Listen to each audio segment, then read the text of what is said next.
मित्र हो नमस्कार. मी चित्रकार वासुदेव कामत. मोगरा फुललं या चित्रसंवादामध्ये पुन्हा एकदा स्वागत. पूर्वीच्या काही एपिसोडमध्ये कालिदासाच्या मेघदूतवरती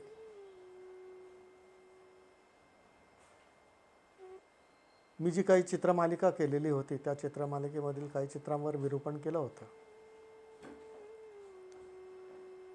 आपल्यापैकी अनेकांनी कालिदासाचं मेघदूत वाचलेलं आहे आणि जर कोणी वाचलं नसेल तर त्यांनी जरूर वाचावं.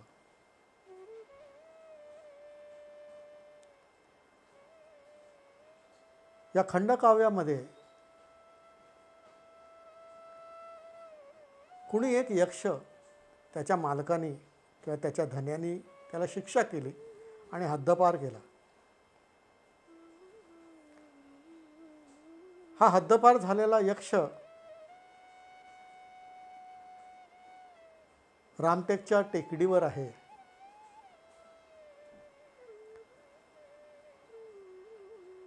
आणि तिथे आषाढाच्या पहिल्या दिवशी समोरच्या डोंगराला एक छोटासा मेघ किंवा ढग हत्तीने ढुशी द्याव्यात असा ढुशी देतोय.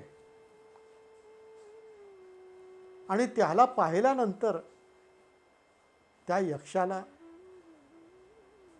आपल्या पत्नीची आठवण येते. आपल्याप्रमाणेच तीही विरहाने व्याकुळ झालेली असेल. तर आपले भाव,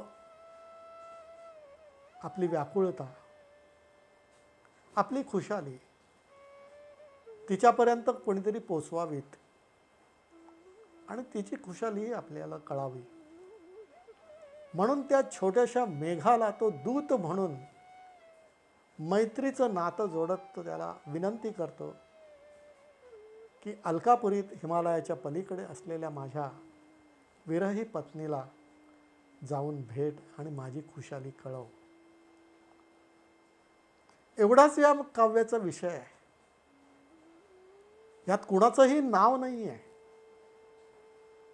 कालिदासाच्या ह्या काव्यामध्ये यक्षाचं पण नाव नाही आहे आणि त्याच्या विरही पत्नीचं पण नाव नाही आहे. परंतु पती पत्नी यांच्यामध्ये असलेलं नातं आणि त्यामध्ये होणारा विरह या सर्व भावभावनांचा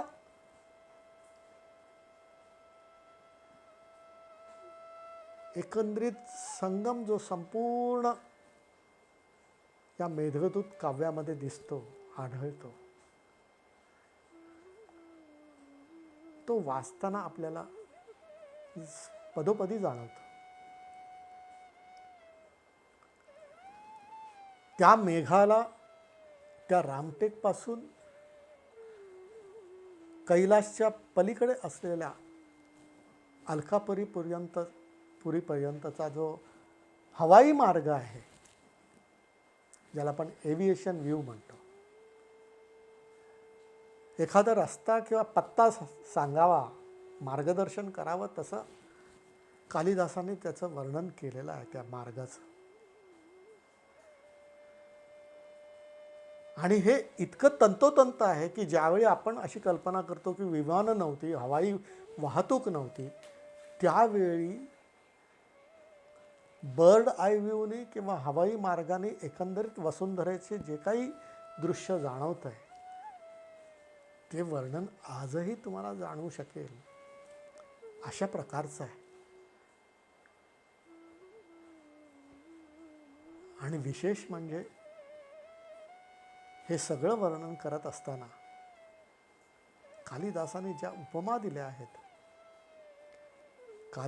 उपमा कालिदासस्य म्हटलं जातं. उपमा कोणी द्याव्या तर कालिदासाने द्याव्या. कारण निसर्गाचं वर्णन करत असताना निसर्गाचे भाव सांगताना मानवी मनाचे जे पैलू असतात त्याची तो उपमा देतो. मानवी स्वभाव किंवा मानवी मनाचा त्याचं वर्णन करत असताना तो निसर्गातील जे दृश्य असतात, त्यातल्या जाणीवा असतात, त्याची उपमा देतो. आणि काही वेळा तर वर्णन इतकं सुंदर असतं की कालिदास हा चित्रकार सुद्धा होता की काय, अशी आपल्याला शंका येते. 2 खंडामध्ये हे काव्य आहे. आणि रामटेक पासून अलकापुरीला पोचेपर्यंतचा जो हवाई मार्ग आहे, हा आजही तसाच जाणवेल इतका ॲक्च्युअल आहे, परफेक्ट आहे. आणि दुसऱ्या खंडामध्ये अलकापुरीचं वर्णनापासून ते अगदी विरही पत्नीबद्दलचं वर्णन जे आहे, हे पूर्णतया काल्पनिक असलं तरी सत्यच असावं की काय, इतकं सौंदर्य त्यात एकवटलेलं आहे. अलकापुरीला गेल्यानंतर तिकडची रोषणाई कशी, तिकडची रात्र कशी, तिकडची सकाळ कशी असते, तिकडचे मार्ग कसे, तिकडची माणसं कशी, आणि वाट काढत ज्यावेळी त्या यक्षाच्या घराशी तू पोचशील, माझ्या घराशी तू पोचशील, त्यावेळी त्यांनी केलेलं घराचं वर्णन, तिकडच्या पशुपक्ष्यांचं केलेलं वर्णन, आणि हळूच खिडकीमधून डोकावून पाहत माझी विरही पत्नी कशी आहे, त्याचं तो वर्णन तो यक्ष करतोय. आणि ह्या वर्णनामध्ये त्याला जाणीवही करून देतोय, ताकीद करून देतो, चटकन तू आज जाऊ नकोस, परका आहेस, ती तुझी वहिनी आहे. ही मर्यादा सुद्धा यक्षाच्या तोंडी कालिदासाने घातलेली आहे. आणि मग ती विरही कृश असेल, माझ्या विरहामुळे तिने केशसंभार सुद्धा सावरला नसेल, वेणीपणी केली नसेल, ती सतत दुःखी असेल, हे सगळं वर्णन करत असताना तो कालिदास यक्षाच्या तोंडी तिचा विरह जसा तो व्यक्त करतोय, हे चित्र करत असताना मला चटकन जाणवलं ती यक्ष पत्नी विरही आहे आणि पतीचा विरह आहे. विरह हा शब्द आपल्याकडे मराठीत पुल्लिंगी आहे.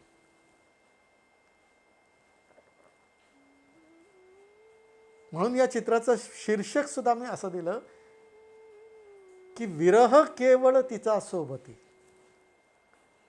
विरही व्यक्तीला सोबत सुद्धा कोणाची असते तर ती विरहाची सोबती असते. म्हणजे दैनंदिन जी काही नित्यकर्म असतात ती कर्म करत असताना मन न लागता साथ कोणाची मिळते तर ती विरहाची साथ मिळते. हे चित्रातून दाखवण्यासाठी मी दाखवलं की ती यक्षपत्नी